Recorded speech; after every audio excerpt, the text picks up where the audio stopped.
ครับนิมนต์ครับนิมนต์ดำเนินการครับสาธุครับผมครับไปลูกที่2ครับท่านอาจารย์พระมหาดวงทิพย์นะครับปริยัติธาดีนะครับปริญญาธรรมเก้าประโยคดรของเขานมัสการครับท่านอาจารย์มหาครับผมขอถวายความเคารพอาจารย์พระครูสุจิตานุแล้วก็ธรรมะสวัสดีญาติโยมที่กำลังรับฟังเนาะรายการพุทธศาสนาสีแผ่นดินของเฮาในค่ำคืนวันเสาร์นี้นะครับก็เสาร์ที่แล้วก็อยู่ต่างแดนครับแต่ก็ยังมาแจมได้มาพูดคุยเสาร์นี้ก็ฟิกมาแล้วครับอยู่ที่เดิมนะครับเนาะอยู่ที่มจรเชียงไฮ้นะครับดอยจำปีครับอาจารย์ครับซึ่งก็ดอยจำปีทำวันนี้ก็มันมีงานคือเขาเรียกว่าฝนมันตกครับฝนมันตกแล้วก็ที่ผ่านมาเนี่ยท่านอาจารย์วรเชษฐ์ก็ได้ทำไลฟ์สดครับอาจารย์ครับสาธยายพระไตรปิฎกของคณะสงฆ์เชียงไฮ้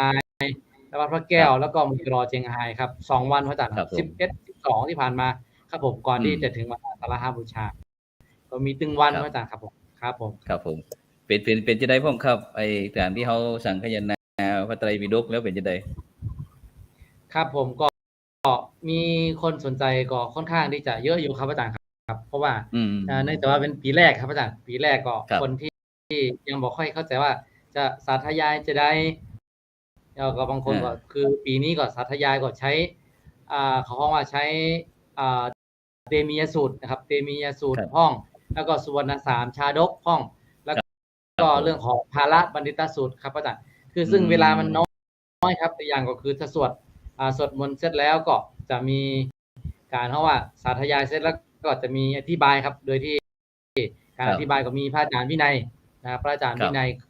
สุขเวสโกซึ่งเป็นคนที่จัดสาธยายพระไตรปิฎกนานาชาติแล้วก็พระไตรปิฎกระดับชาติที่อินเดียเป็นประจำนะครับท่านจัดเป็นประจำแล้วก็ท่านก็เลยมาเป็นเอาเป็นแบบอย่างว่าต่อไปเนี่ยข้างหน้าเนี่ยอาจจะจัดให้มันหนักกว่านี้แล้วก็อาจจะเพิ่มความสนใจให้มันมากขึ้นพระอาจารย์ครับผมกับสาธุครับผมฉะนั้นก็ในช่วงนี้ก็อยู่อันจบดีครับท่านหลวงพ่ออันพระครูสุจิตานุรักษ์ครับผมคณะปริญญาธรรมก็ประโยคดรสดๆร้อนครับได้ไปวัดพระแก้วโมทนาโดยครับไปที่ท่านอาจารย์พระมหาวรเชษฐ์ครับนมัสการครับผมสาธุนมัสการครับครูบาอาจารย์ครับครับผมสาธุครับสอนบาลีกันแล้วครับสอนบาลีอย่างเมื่อมันแต่มันว่าทุกวันขยันแต่ขยันว่าธรรมดาโยมอย่างน้อยโยมสนใจครับอาจารย์คือโยมสนใจแล้วเขาต้องฮื้อครับแล้วเขาเดินหาเขาต้องเอาอาจารย์ครับนี่กว่าเขาจะไปเดินหามันเหนื่อยกว่านั้นอีกทีนี้โยมญาติโยมสนใจโยมเดินหาอันนี้อย่างใดก็ต้องแบ่งเวลาให้โยมครับอย่างเช่นเขามาปฏิบัติธรรมเขาก็ต้องแบ่งเวลาให้เขาครับผมถ้าเขาเดินครับผมก็คิดที่นะอาจารย์ครับผมก็สอนมาละ2 ชั่วโมงตั้งแต่ 6 โมงถึงก็รู้สึกว่าช่วงหลังๆนี้โยมก็เริ่มแปลได้นักขึ้นครับผมคือเป็นการสะสมมาตลอดเวลามีอันลูกศิษย์กี่คนก็เข้ากลุ่มกี่คนเพราะว่าด้วยได้ซูมครับได้ซูมก็ทำคือบางท่านก็คือผมก็แปลกใจว่าตรงวันนี้ญาติโยมก็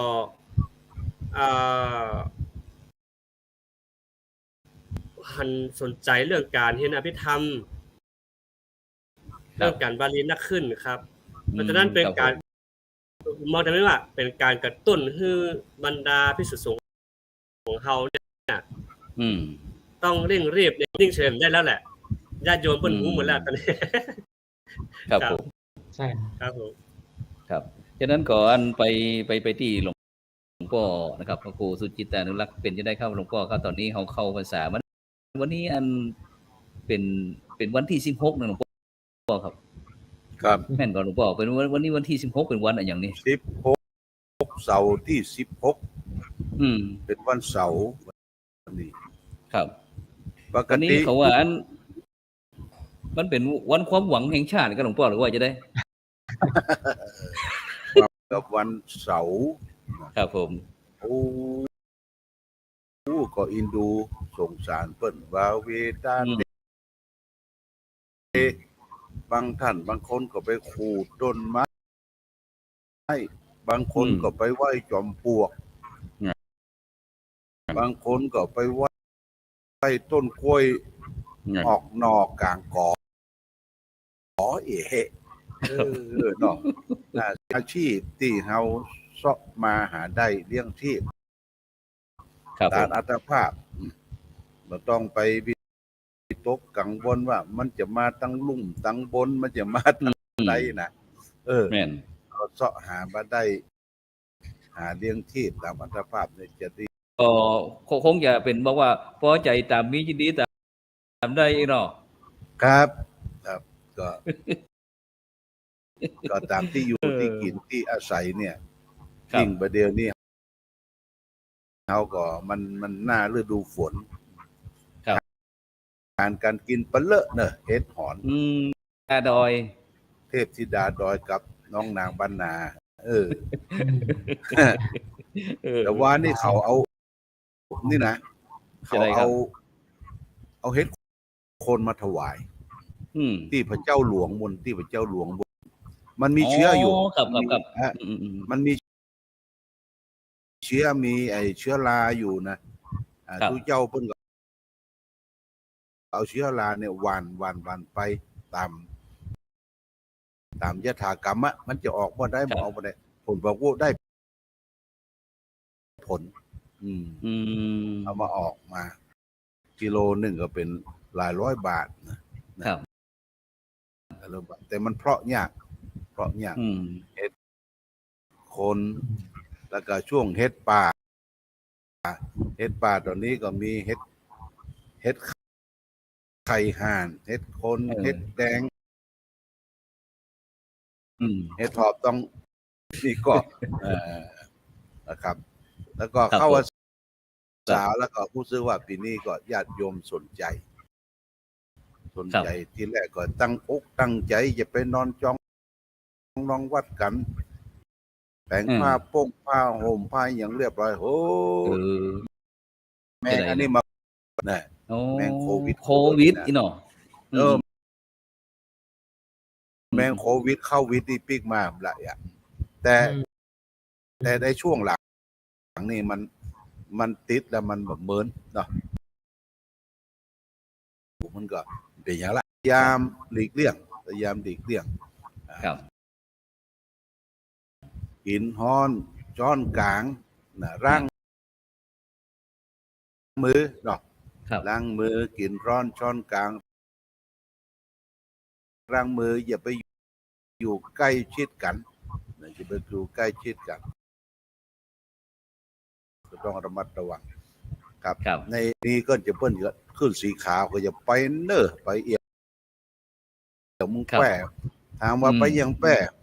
ท่านผู้อภิวัตรว่าคนเกิดปีเสือเนี่ยต้องไปไหว้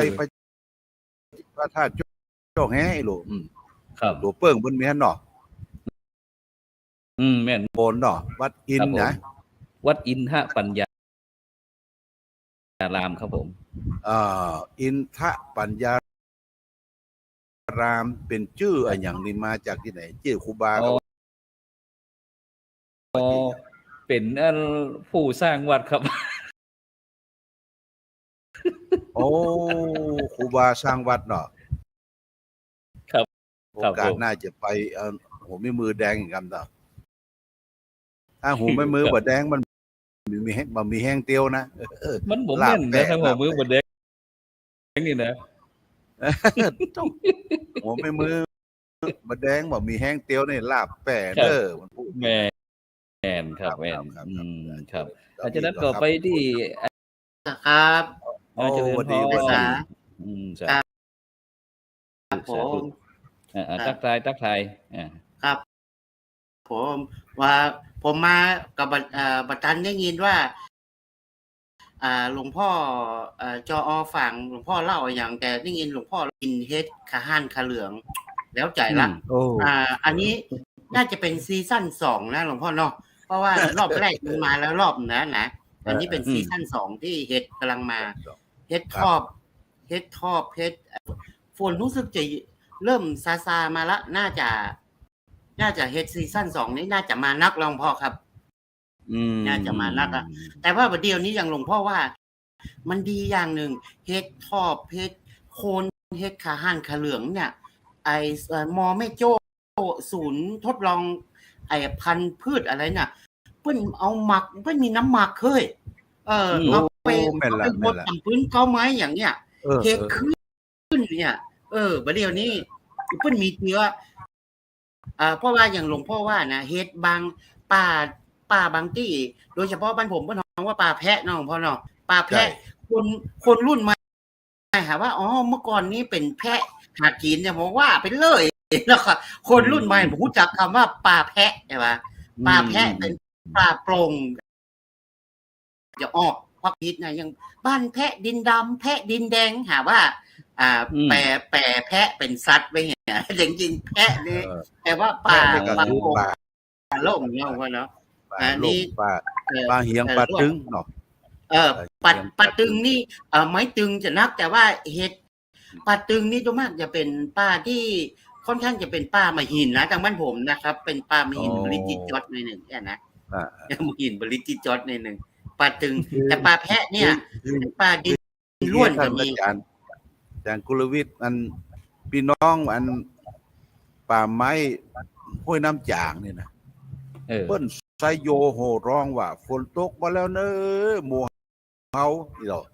เดี๋ยวจะได้ดีอกดีใจว่าธนาคารเจ้าบ้านเปิดแล้วอ่ะโอ้จะได้เพราะว่ารายได้เปิ้นมีในป่าในเขาเสาะหน่อนางหางไม้เฮ็ดหอนนี่หรอธนาคารหมู่เฮาเปิดละไอ้หรอดีอกดีใจว่าโอ้ดอกแม่โดยเฉพาะช่วงแรกของพ่อไอ้ครับกิโลหรือว่าห่อหนึ่งก็หลายร้อยนะถ้ามันออกแรกๆนี่แปลงกับจิ้นควายก่อนเนอะแปลงกับจิ้นควายกันเดียวกันลุงหนังโอ้แรกอ่ะแปลงกับจิ้นควายก่อนแล้วก็ได้กินผมสองซีซั่นแรกนี่ก็ได้กินมาละเฮ็ดขาห่านขาเหลืองกับเฮ็ดทอบเฮ็ดขาห่านขาเหลืองนี่ออเดอร์มาจากทางดอยเต่า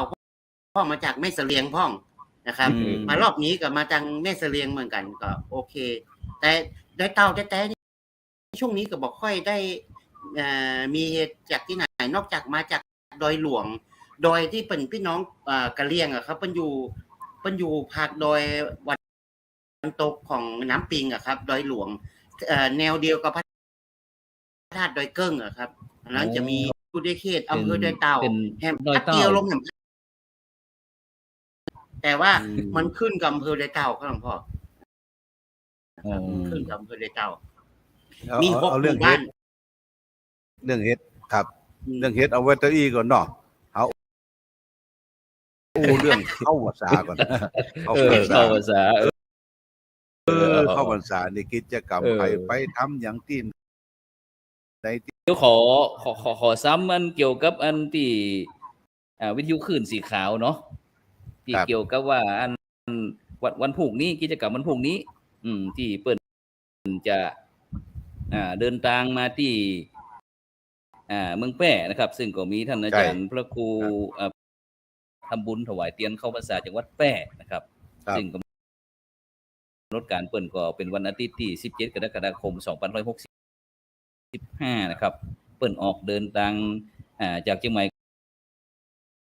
ก็เวลา 5:00 นครับ 5:00 นนะครับเกิงรวมตัวกันที่ตลาดตุ้งเกวียนปางนะครับเพื่อที่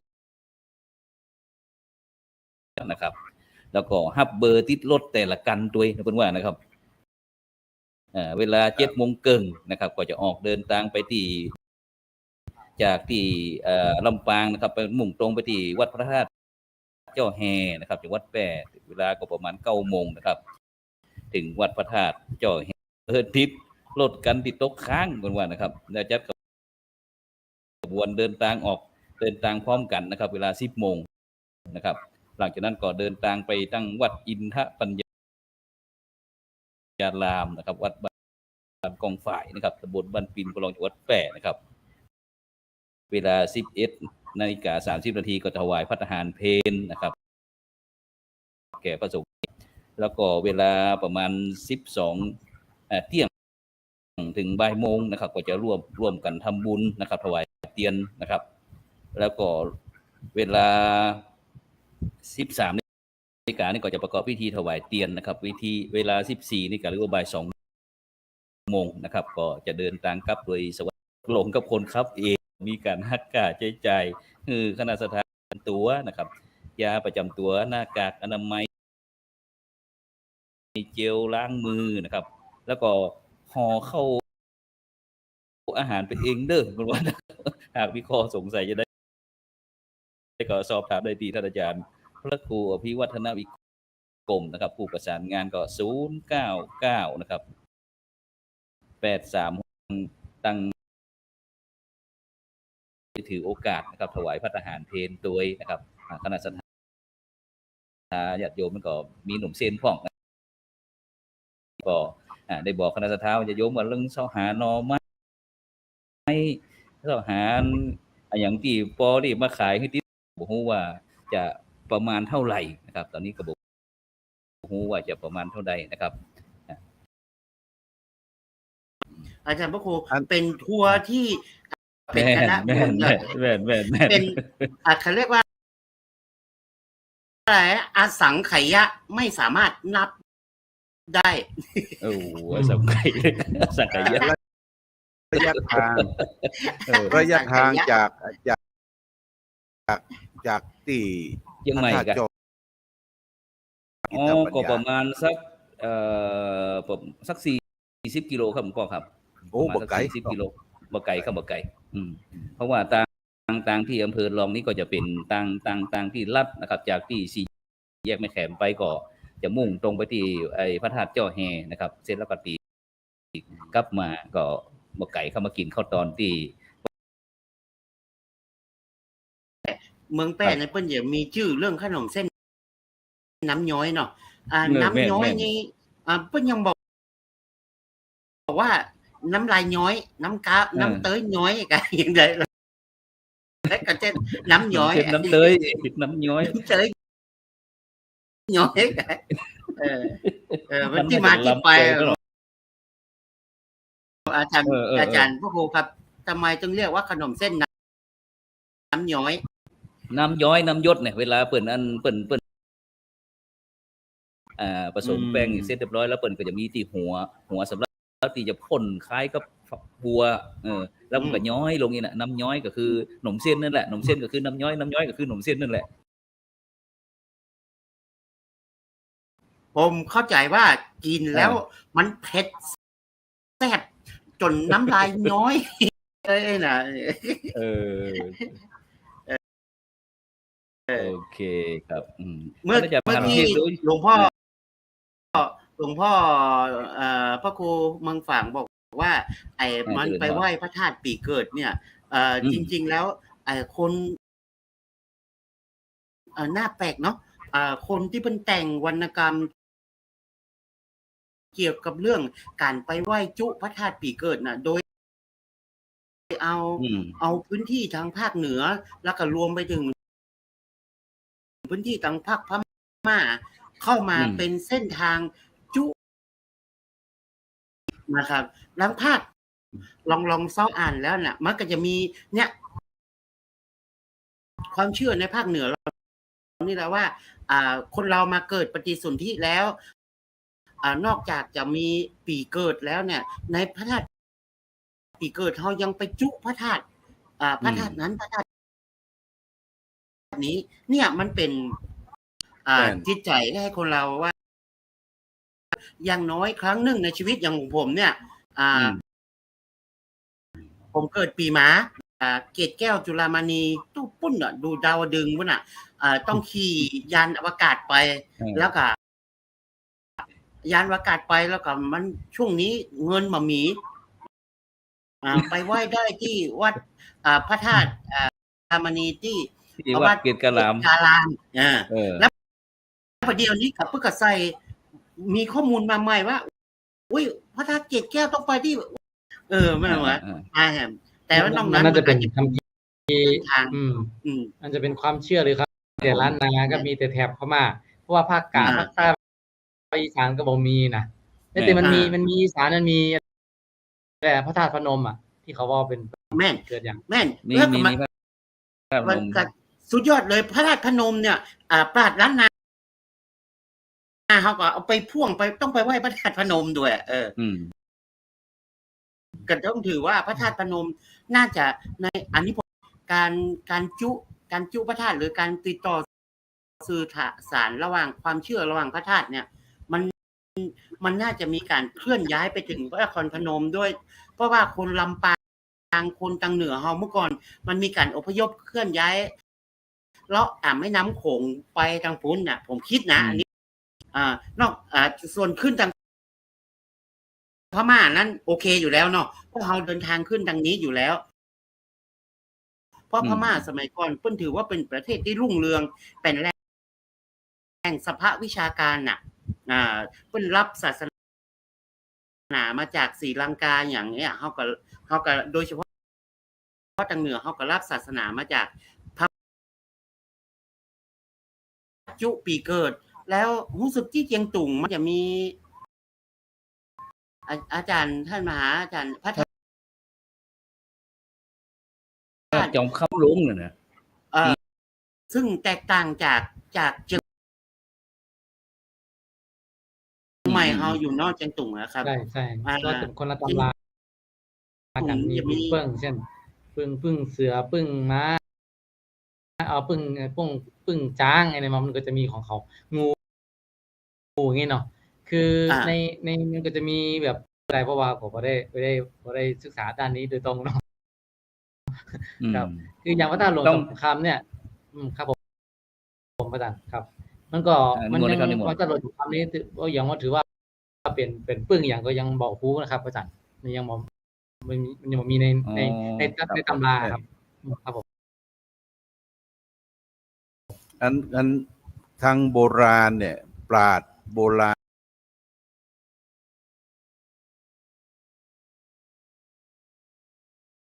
รู้จักหลักของการไหว้สักการะบูชาอันสิ่งสำคัญถึงแม้ว่าเราจะครั้งหนหนึ่งก็ได้ไปไหว้พระธาตุจุพัฒของก็โดนคนดึงเขาวัดดึงเขาวัดแล้ววันนี้เขาบอกอู้เนี่ยเขาจะอู้เรื่องนี้ก่อนไผ่หูดีก็อู้ก็ฟังเป็นปุดนี่วันนั้นดีทาง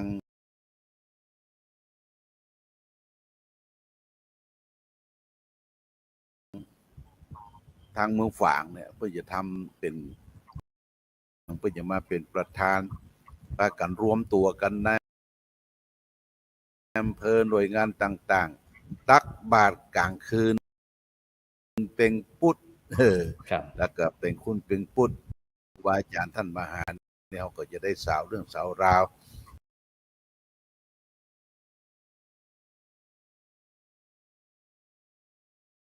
ไม่ใช่ว่าเชื่อกันมาด้วยความลมแรงๆแต่ก่อนเขาก็ถูกโจมตีอย่างมากสมัยหลวงพ่อปัญญานันทะที่มาเผยแพร่ใส่พระใส่ข้าวกลาง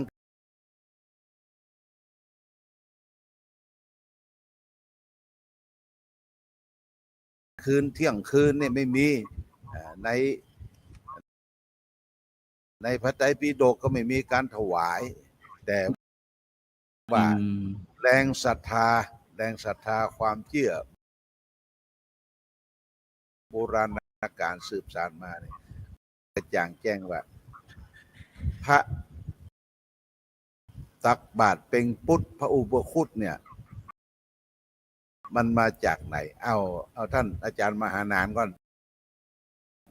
เอามหานานศึกษาประวัติศาสตร์เรื่องพุทธศาสนามาเป็นอย่างนี้นะพระอุปคุตเนี่ยเป็นจำภาษาที่ไหนมีฤทธิ์มีเดชจะไดมันเป็นมาไปเพื่อจะไขข้อข้องใจ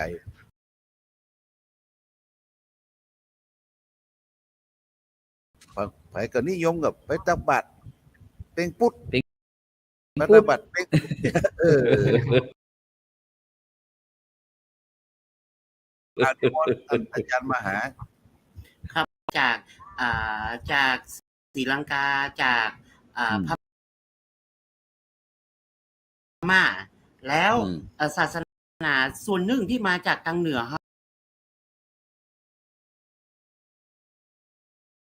เราน่ะเขาจะเป็นโดยเฉพาะภาคเหนือเขารับศาสนาที่เป็นพุทธศาสนายุคปลายของอินเดียซึ่งเป็นยุครุ่งเรืองของพุทธศาสนาวิหารของพระสาวกเถระอะไรต่างๆเนี่ยครับโดยเฉพาะทางเหนือเขามันจึงมีพิธีกรรมที่บ่มีแอ็กเซสซอรี่ในการสืบชะตามีจุดที่สายก้าชิงต้อง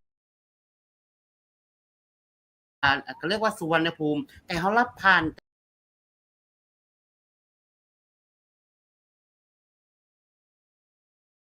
จากศรีลังกาพม่าเข้ามาพระอุปคุตเพิ่นบอกว่าเพิ่นเป็นพระเถระก็จะเล่าถ้ามีรายละเอียดจะเล่ารา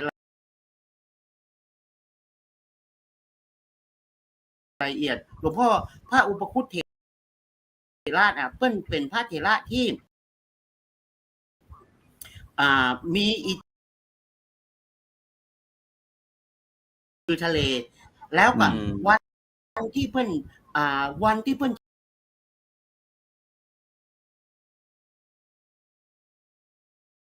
จะออกมาบิณฑบาตเนี่ยเพิ่นบอกว่าเพิ่นเข้านิโรธสมาบัติเหมือนครูบาทั้งหลายที่ใส่บาตรพระสาวกอ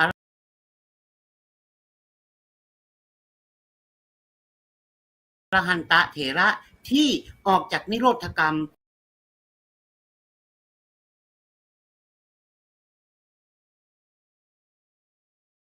จะออกจากสะดือทะเลที่เพิ่นบักกินข้าวกินน้ำนะครับเพิ่นจะมาโปรดสัตว์เนี่ยเพิ่นจะแถลง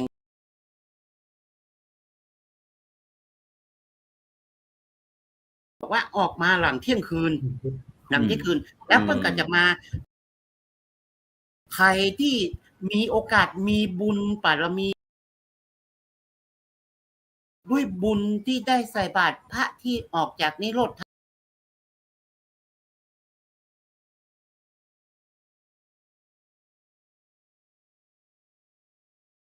ระสมาบัติอภิญญาเนี่ยจะได้ประสบผลสำเร็จสมินชันตุสมินชันตุสมสำเร็จโดยพันน่ะได้สำเร็จเลยเนี่ยพระอุปคุตแต่ก็อย่างที่ผมบอกมากกว่าโดยเฉพาะจะไปตัง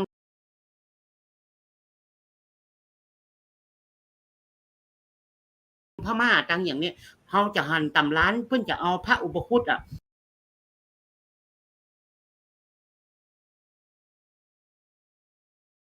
ที่มากาขึ้นของเฮานี่ตำร้านเนี่ยจะมีเป็นนางกวักพ้องเป็นแมวพ้องซึ่ง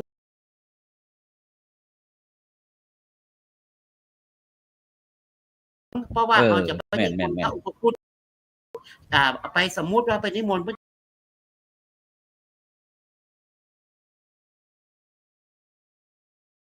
จากน้ำห้วยมาและเอามาอยู่หอเพื่อพระอุปคุตปกป้องพยันอันตรายที่จะเกิดกับงานบุญนั้น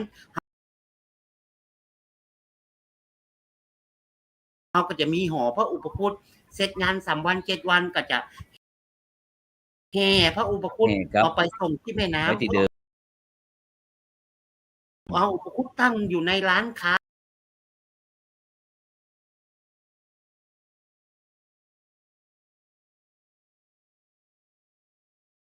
ในบ้านเรือนอยู่แต่คนไทยเขาเนี่ยมักจะมีเฉพาะ1งานปอยของวัด2ประกาศตามศึกษาดูนะครับพ่อผมจบไว้ที่นี่เพื่อที่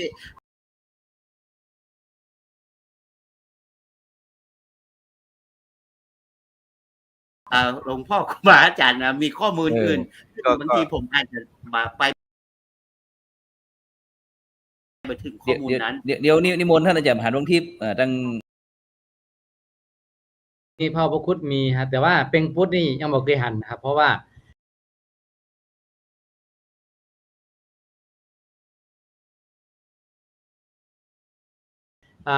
ใส่บาตรตอนเที่ยงคืนนี่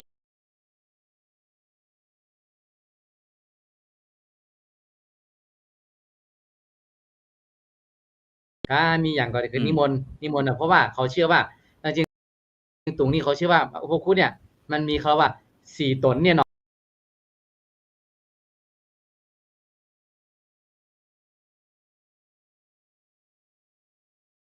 มี8ตนนะครับของจริงตรงเนี้ยเขาจะมีตำราเกี่ยวกับ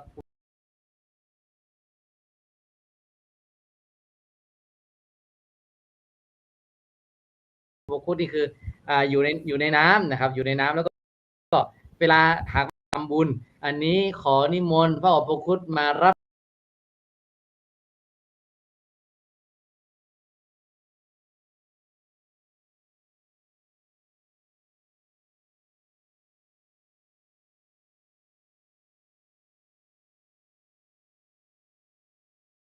ถ้าหากว่าเหมือนที่อาจารย์ประวิตรวันตาว่าแต่ว่าพม่าเนี่ย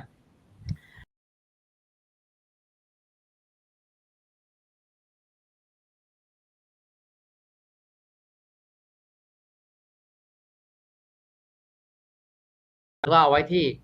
เรียกว่าหอเทวดาหรือว่าเป็น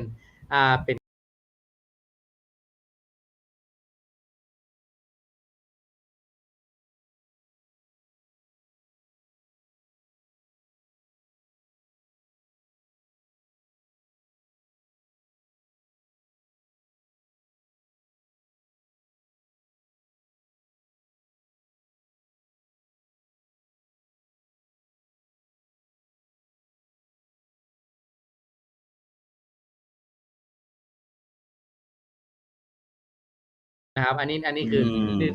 ที่เท่าที่หันนะครับ เพราะว่านะครับกินได้ตลอดนี่นะครับกับจกบาทนะครับ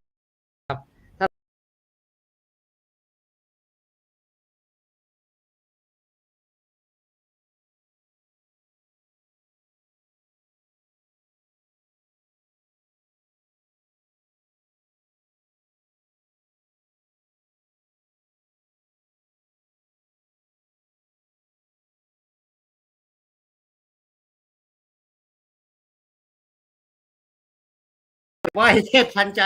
คือจีนภาคเนี่ยนะแล้วกัน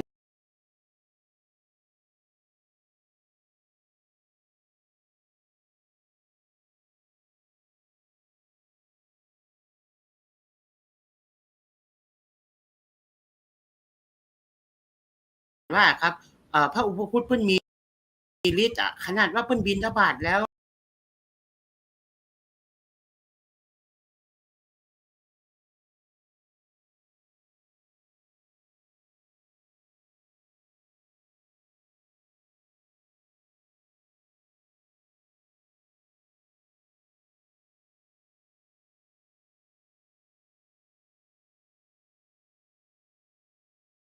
จะมีส่วนมากจะเป็นปาง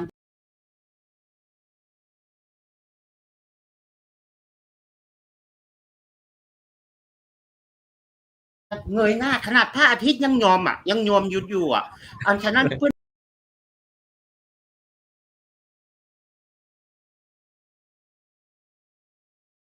มีฤทธิ์เดชมากหรือเพิ่นมีฤทธิ์เดชมาก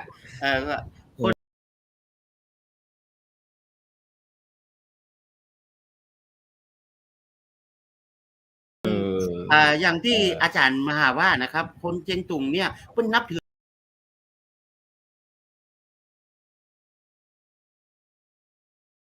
อุปคุตเรื่อง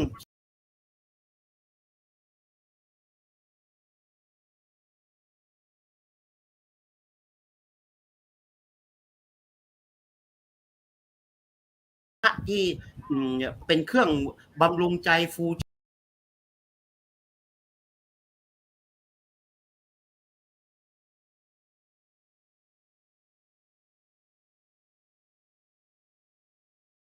อย่างที่อาจารย์ว่าเพิ่นจบบาท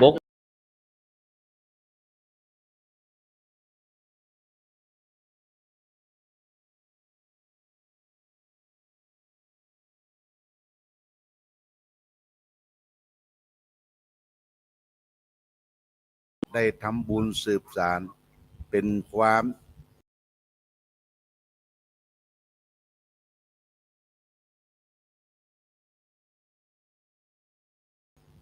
กระตุ้นให้คนเฮาเนี่ยมี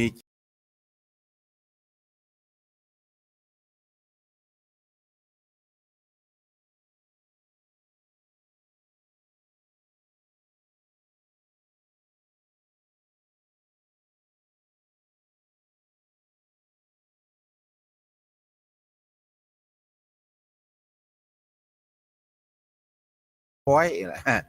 ตั้งใจเอาคนดีๆไป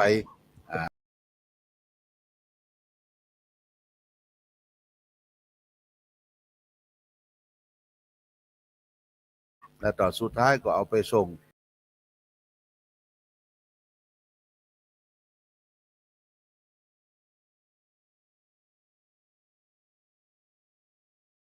เป็นการทำบุญไม่ใช่ว่างมงายเหมือนกันเนาะมันแบบงม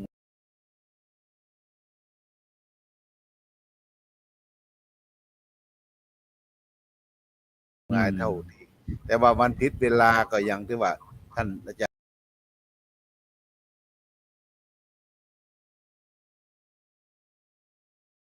ย์มหา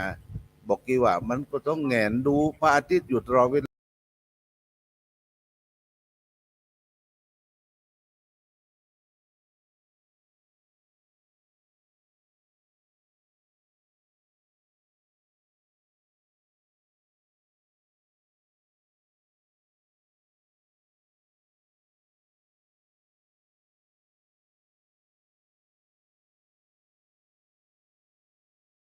หรือว่าไปเจอพระที่เป็น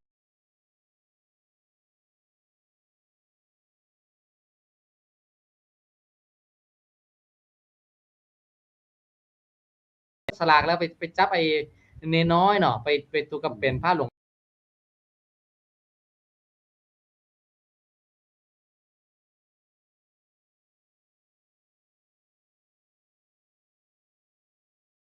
ตายนี่บางทีน้อยใจนะครับทำไมผมมีบุญกันที่จริงแล้ว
แล้วก็ซับเสร็จก็เหาะขึ้นมา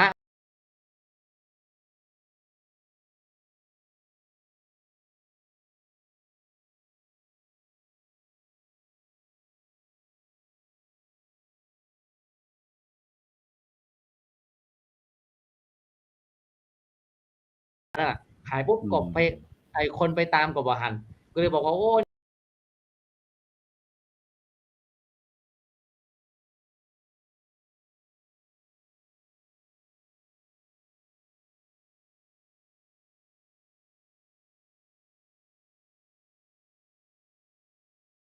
ขณะนี้บรรดาท่านผู้ฟังท่านผู้ชมก็กำลังติดตามรายการพระพุทธศาส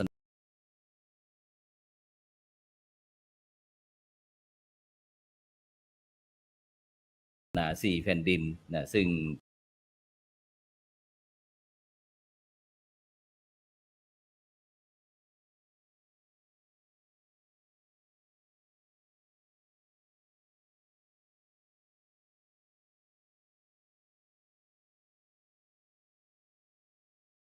นะซึ่ง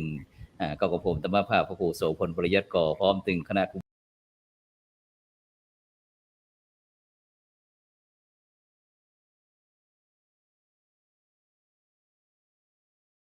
ว่าอาจารย์เขาก็ได้มาอู่มาจากันนะซึ่งบรรดาท่านผู้ฟังท่านผู้ชม